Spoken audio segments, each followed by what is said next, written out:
I don't think he will be. So you don't think he'll be around? You think this is coming close to an end? I believe so, yes. How so? How will that happen? I mean, he seemed very defiant tonight, and he said he will die a martyr in his country. Well, he doesn't really have much of an option, and I beg to differ on the word martyr when it comes to a murderer. Out of respect for all the martyrs, we shouldn't really associate him with martyrdom. So, yeah, but I do believe that the end game is closing, and maybe it will happen while we're here tonight. Who knows?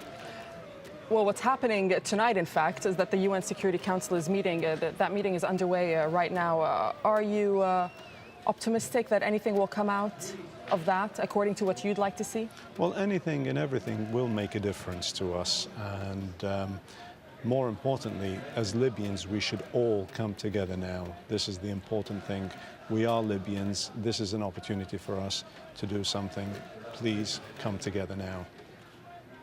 All right, Hussam Al-Ghariani, thank you very much for talking to us. I'll just update our viewers on some of the latest lines that we're getting out of Libya. And it seems there's a report from a Libyan newspaper that the army has deployed in large numbers in Sabratah, in fact. That's west of Tripoli, after protesters allegedly destroyed government buildings in that city. And Saif Gaddafi meant to hold a press conference in Tripoli. That's the son of the Libyan leader, Muammar al-Gaddafi. So that's what we know coming out of Libya at this time. It's close to 22 GMT. I'll be back after this very short break with more news.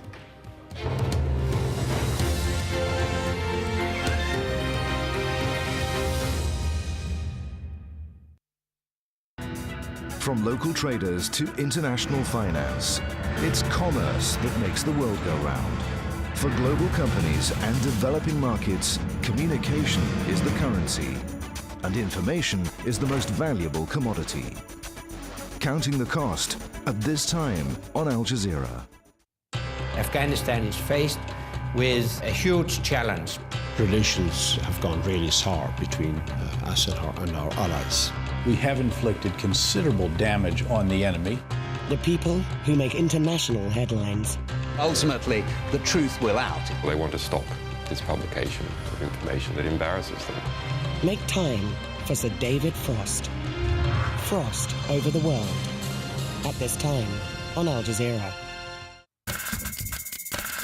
Without context, words can lose their meaning. Al Jazeera's coverage of the Israeli-Palestinian divide makes a complicated story easier to understand. Al Jazeera, every angle, every side. Personal blogs by professional journalists. blogs.aljazeera.net.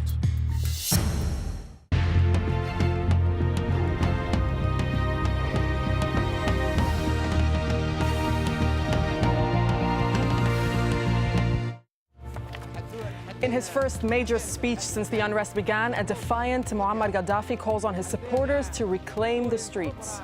I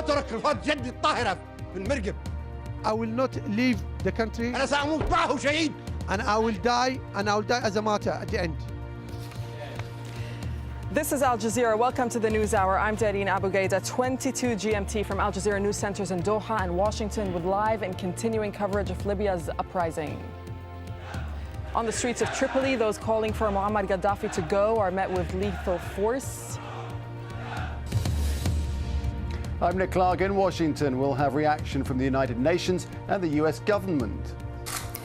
This bloodshed is completely unacceptable. The US Secretary of State condemns the violence in Libya, but will the US take further action? Respect the universal.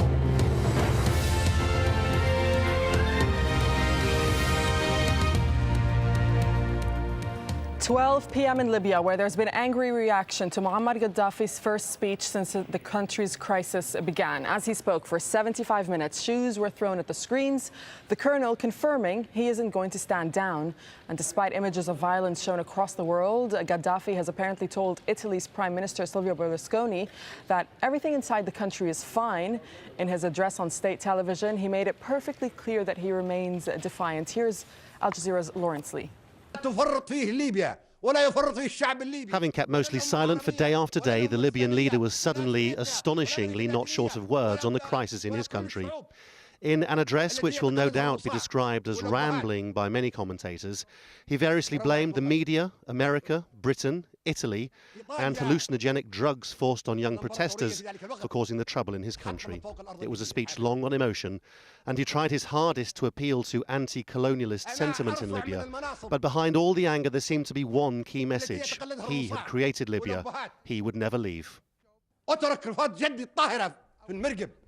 will not leave the country, and I will die as a martyr at the end.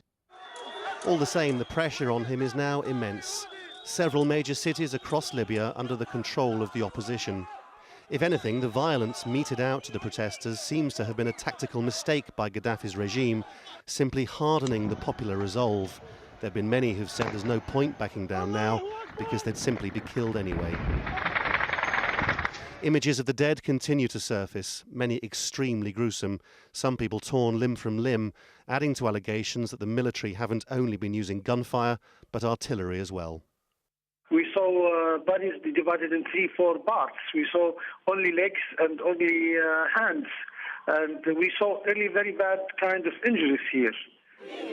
It's also ironic that Gaddafi, who for decades has styled himself as a saviour of the pan-Arab world, appears now so reviled across the region. From Dubai to Baghdad, ordinary Arabs have been expressing solidarity with the uprising, saying they hope the people bring their leader down. I hope they rip him apart in the Green Square. I hope all the Libyan people get him and join together. Libyan people have achieved the impossible, and Libya is about to get rid of this schizophrenic dictator. People are stronger than the tyrants. Outside the allegations of crimes against humanity, there's another crisis somewhere on the horizon. These Egyptian migrant workers fled over the border from Libya, claiming mercenaries were firing indiscriminately. If the violence gets worse, a refugee crisis wouldn't be a surprise. It's unclear from the speech how concerned Gaddafi is about issues like this, though it certainly bothers very large numbers of people across Libya who showed their disgust at the Gaddafi address in the strongest terms. The threats and the pleas for unity were never going to cut any ice with much of a population who have heard it all before for decades. Gaddafi asked the people, if they love him, to take to the streets and take on the greasy rats of the opposition. Otherwise, he said, America could occupy Libya like Afghanistan. Worryingly for the protesters, he also brandished his famous Green Book, pointing out that enemies of the country should be put to death. He did also mention the words constitutional reform at one point, but somehow it was all lost in the noise. So that was that. He had spoken. He clearly expects Libya to stand by him. In the end, he remains prepared to blame anybody, almost everybody in fact, but himself for Libya's problems. Lawrence Lee, Al Jazeera. Khalid, who's a resident in Tripoli, spoke to us a few moments ago about Gaddafi's speech. Here's what he said. He's a joke. He's a harlequin. He